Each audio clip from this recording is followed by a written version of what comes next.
উনি চেহারা দেখাইলে বাংলাদেশের না জানি কি অবস্থা করবে এই বাঙালি জনগণ। বাংলাদেশের জনগণ আওয়ামী লীগ ফাওয়ামী লীগ বুঝতেছে না, ওরা বুঝতেছে শেখ হাসিনা আসুক। এবং উনি বলতেছে আমাদের ভাই আওয়ামী লীগ দরকার না, আমাদের এক শেখ হাসিনার দরকার। আমার দেশ বাঁচতে হলে আমরা বাঁচতে হলে শেখ হাসিনাকে দরকার। স্বাভাবিক। কি বলবেন? শুনেন, এটাও আমি বলেছিলাম যে যেই দিন জননেত্রী শেখ হাসিনা অডিও থেকে ভিডিওতে আসবে, বাংলাদেশে বিপ্লব হয়ে যাবে, তার দেশে আসতে হবে না, বিপ্লবী সরকার হিসেবে তিনি বাংলাদেশে আসবেন। তো বলেছি অনেক আগেই। তো আপনি যেটা বললেন, জননেত্রী শেখ হাসিনা জনপ্রিয় হয়ে গেছে এর জন্য নয় যে ছাত্রলীগ খুব ভালো কাজ করছে, যুবলীগ তাদের গিয়ে সহযোগিতা করছেন, তা না। কারণ ছাত্রলীগ যুবলীগ তো ঘর থেকে বাড়াইতে পারে, জনসেবা করবে কখন? তারা নিজেরাই তো দৌড়ের উপরে, তাদের জেলে মারে, জেলের বাইরে মারে, ঘরে মারে।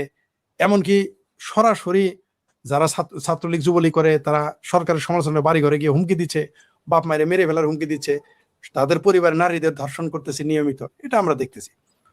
তো কেন এখন শেখ হাসিনা তারপরে জনপ্রিয় গেল? কারণ দেশে গ্যাস নাই, বিদ্যুৎ নাই, আপনার সার নাই, কয়দিন পর সার থাকবে না, তারপরে চাকরি নাই, ব্যবসা নাই, বিনিয়োগ নাই। ওই যে শেখ হাসিনার দোষ দিয়ে আপনি গ্যাসের কাশে কি আর পাত রাখে? কাশে তো ভাই পাত রাখবে না, আমাদের জামালপুরের কথা আছে।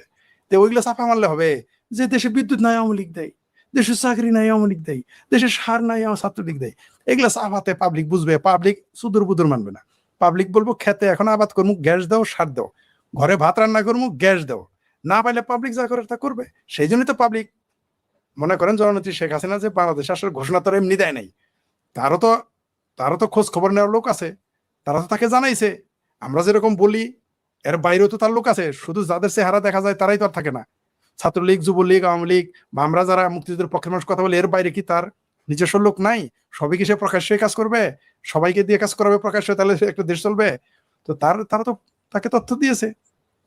আর আমরাও তো বলি এই দেশের জনগণ এখন শেখ হাসিনাকে স্বাগত জানানোর জন্য বসে আছে, এবং সর্বকালের সব রেকর্ড ভেঙে যাবে।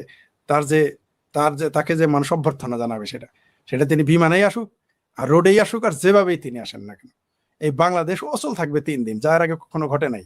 কারণ আপনি কত লক্ষ লোকের সমাবেশে আপনি ঢাকায় জায়গা দিতে পারবেন?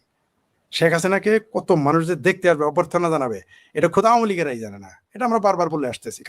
এটার কারণ কি? কারণ এই দেশের জনগণের পেটে ক্ষুধা থাকলে ভাই তো কারো কথা মানবে না। আপনার মায়ের পেটের ভাইও যদি ক্ষমতায় থাকে আর আপনার যদি চাকরি বাকরি ব্যবসা ধ্বংস হয়ে যায়, আপনি চাইবেন আপনার ভাই ক্ষমতায় থাকুক? চাইবেন না। তো শেখ হাসিনাকে এরা যতই ফ্যাসিস্ট বলুক, বাংলাদেশের জনগণ বুঝে ফেলেছে যে শেখ হাসিনা ফ্যাসিস্ট নয়, শেখ হাসিনা আর্টিস্ট। কারণ একমাত্র ম্যানেজার, অর্থাৎ ক্রাইসিস ম্যানেজার শেখ হাসিনা। এটা তো বিদেশিরা বহু আগে বলেছে, শেখ হাসিনা এই যে ক্রাইসিস ম্যানেজার, দেশের ক্রাইসিসে তিনি যদি এখন ক্ষমতায় থাকতেন এগুলো কোনো সমস্যাই হতো না। আর হলেও তিনি সেগুলো ম্যানেজ করে ফেলতেন কোনো না কোনো। যেমন আমি কুইক রেন্টালের সমালোচনা করতাম আওয়ামী লীগ সরকারের আমলে, মনে আছে তো আপনার? কুইক রেন্টাল, এটা 30 বছর আগে সব দেশ বাতিল করে দিয়েছে, ইনক্লুডিং ইন্ডিয়া। কুইক রেন্টাল বাতিল। এই কুইক রেন্টাল যখন বাংলাদেশে আসলো, রবিন ভাইয়ের কারণে, মানে শ্রাবণ প্রকাশনীর যে সত্ত্বাধিকারী প্রকাশক, তার কারণে জ্বালানি উপদেষ্টার সাথে আমাদের কাছাকাছি যাওয়ার, একেবারে হেড টু হেড বা মুখোমুখি বা একসাথে বসে কথা বলার সুযোগ হয়েছে। আমি তাকে বলেছিলাম, সেটা হলো যে আবুল কাশেম ফজলুল হক স্যারের যে দীপন ভাইয়ের যে লাইব্রেরি, সেখানেও কথা হইতো, আরো বিভিন্ন জায়গায় কথা হইতো। সরাসরি তার চার্জ করছিলাম যে এটা তো লস আইটেম, আপনি এটা কেন করলেন? মানে যেহেতু আমরা তার বইয়ের উদ্বোধন করি, সেখানে আমরা যুক্ত, তার অনুষ্ঠান আয়োজক আমরা, তা আমাদের সাথে তার সম্পর্ক ভালো, কাছাকাছি, কোনো প্রটোকল আমাদের লাগে না। তো আমি তার প্রশ্ন করলাম যে স্যার তৌফিক ইলাহি, আমি তাকে বললাম স্যার এটা বাদ দেন না কেন? তোমরা তো বাম রাজনীতি করো, তোমরা শুধু ওইটাই দেখলা যে লস হইতেছে, আর কিছু দেখলা না। উনি বললেন যে আমি কি দুর্নীতি করি তোমার মনে হয়? আমি বললাম যে আমি তো আর জানি না, তো আপনার সম্পর্কে আমি যতদূর শুনছি আপনি দুর্নীতি করেন না। তাহলে কুইক রেন্টাল যদি আমাদের লস হচ্ছে, এটা ঠিক লস হচ্ছে, কিন্তু আমাকে তো ইমার্জেন্সি বিদ্যুৎ দিতে হবে। আমি জানি তোমরা মিছিল করছো, তুমি সেখানে ছিলা, তোমরা মিছিল করছো যে কুইক রেন্টাল বাতিল করো, কিন্তু কুইক রেন্টাল এটা ছিল আমার ইমার্জেন্সি আইসিইউর মতো। এটা যদি না রাখতাম, এখানে ভর্তুকি দিয়ে দেশ টিকে রাখতে হবে। পরে তিনি তার সাথে প্রায় 5-6 মিনিটের আলোচনা হয়, তখন আমি তার বক্তব্য মানতে বাধ্য হয়েছি। বলছে এটা যদি না রাখি, যতক্ষণ আমাদের বিকল্প না আসতেছে, মানে যে পারমাণবিক বিদ্যুৎ কেন্দ্র না আসতেছে, ততক্ষণ আমাদের এই ভর্তুকি দিতে হবে, দেশ তো টিকে রাখতে হবে। কুইক রেন্টালের দেখেন, কুইক রেন্টালও নাই, এখন কিছুই নাই, সব বন্ধ হয়ে যাচ্ছে। তো একটা দেশের শিক্ষা যেমন জাতির মেরুদণ্ড, একটা দেশের অর্থনীতির মেরুদণ্ড হচ্ছে জ্বালানি। তার জন্যই তো আপনার ভারতের কাছে হাতে পায়ে ধরে তেল নিতে হইতেছে সারাদিন, যে ভারতের দখল করতে চান খাইতে চান, কামড়াইতে চান, খামচাইতে চান, সেই ভারতের কাছ থেকেই বেগারের মতো গিয়ে তেল আনতেছেন, বেহায়ার মতো আনতে হচ্ছে। কেন? কারণ জ্বালানি ছাড়া দেশ টিকবে না। আনার পরেও টিকতেছে না, আনার পরেও টিকতেছে না। তো এরা দেশ চালাইতে পারবে না। এরা বিরোধী দল আনফিট 17 বছর আমরা দেখেছি, সরকারি দলও আনফিট 4 মাসে আমরা দেখলাম। তারা ছলে বলে কৌশলে মুসলেকা দিয়ে হোক, গোলামি করে হোক, যেভাবে হোক আসছিল ক্ষমতায়। কিন্তু তারা যে দেশ চালানোয় ব্যর্থ, সেটা কিন্তু স্পষ্ট তারা বারবার প্রমাণ করে দিয়েছে। মানে এদের কোনো যোগ্যতা নেই দেশ পরিচালনার। সেই জন্যই শেখ হাসিনাকে এই দেশে মানুষ স্বাগত জানাতে চায়। এমনকি যারা এই আন্দোলনের পক্ষে ছিল, তথাকথিত জুলাই সন্ত্রাস আন্দোলনের পক্ষে, দেখবেন যে তারাই আগে আগে গিয়ে তাকে স্বাগত জানাইতে যাবে, আপনি নিশ্চিত থাকেন।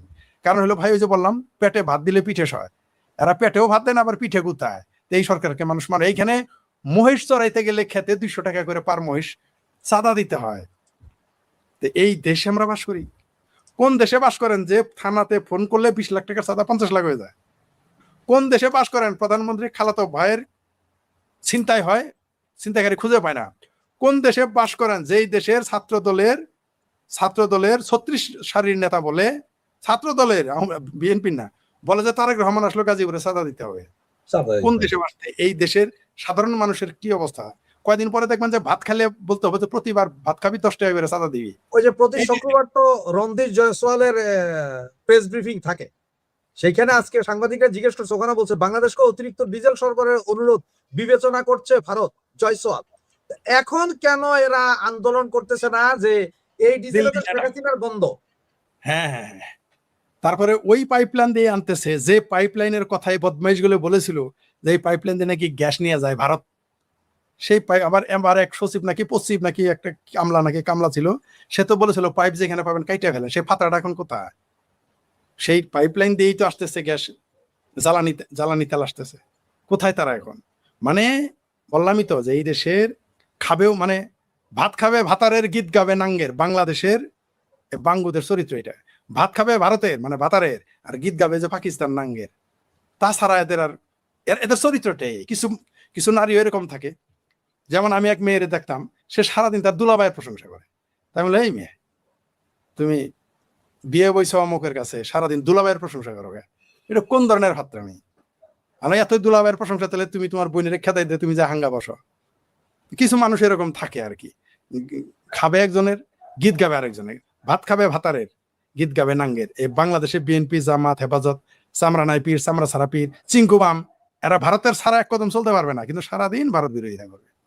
আচ্ছা ফরিদ ভাই, আমরা তো বারবার বলতেছি, বিভিন্ন তো দেখা যাচ্ছে যে সরকারের ভিতরে কেমন জানি একটা কাঁপুনি আছে। হঠাৎ করে আপনি দেখছেন হয়তো গতকালকে আমাদের স্বরাষ্ট্রমন্ত্রী, বা যাকে আমরা সকলে শিলং সালাউদ্দিন নামে চিনি, এই কলেজে যিনি ছিলেন, ওনাকে দিল এলজিআরডি মন্ত্রী, এনিকে আনলো স্বরাষ্ট্রমন্ত্রী, এত কিছু। আর এর ভিতরে আবার গতকালকে আমার চ্যানেলে, তার আগে আরেক চ্যানেলে সুবীর ভৌমিক তো মানে পুরো ল্যাংটা করে দিলেন শিলং, ল্যাংটা করে দিছে। এবং উনি এটাও বলছেন যে এই শিলং সালাউদ্দিন র থেকে টাকা নিত, পরিষ্কার বলছেন যে আমার কাছ থেকে র থেকে টাকা নিত। আপনারা আমি মনে হয় যদি কাটিংটা একটু শুনে, এটা শুনলে হয়তো আপনি, তিনি এও সুবীর দা এমনও বলেছেন যে রয়ের পা ধরেই তিনি শিলংয়ে ছিলেন, এটাও বলেছেন। হ্যাঁ, রয়ের পা ধরে শিলংয়েও ছিলেন। তো এই সব কিছুর অবস্থা মিল্লা আসলে চলতেছেটা কি ভাই বাংলাদেশে? আসলে কি ঝড়ের পূর্বাভাস, ছোট ছোট যখন দেখবেন বাতাস গরম হয়ে যায়, ঠান্ডা হলে কি যে ঠান্ডা পড়তেছে, তো বাতাস গরম কি ঝড় হবে। সোজা হিসাব, বাংলাদেশের রাজনীতিতে ঝড় শুরু হয়ে গেছে। এগুলো তার সিমটম। শুনেন, গ্যাসের ঝড়, জ্বালানির ঝড়, কারেন্টের, বিদ্যুতের আজগবি ঝড়, বিলের ঝড়, বেকারত্বের ঝড়ে এই সরকার, এই মুসলেকার সরকার দেখেন কই উড়ে যায় দেখতে পারবেন কিছুদিনের মধ্যে।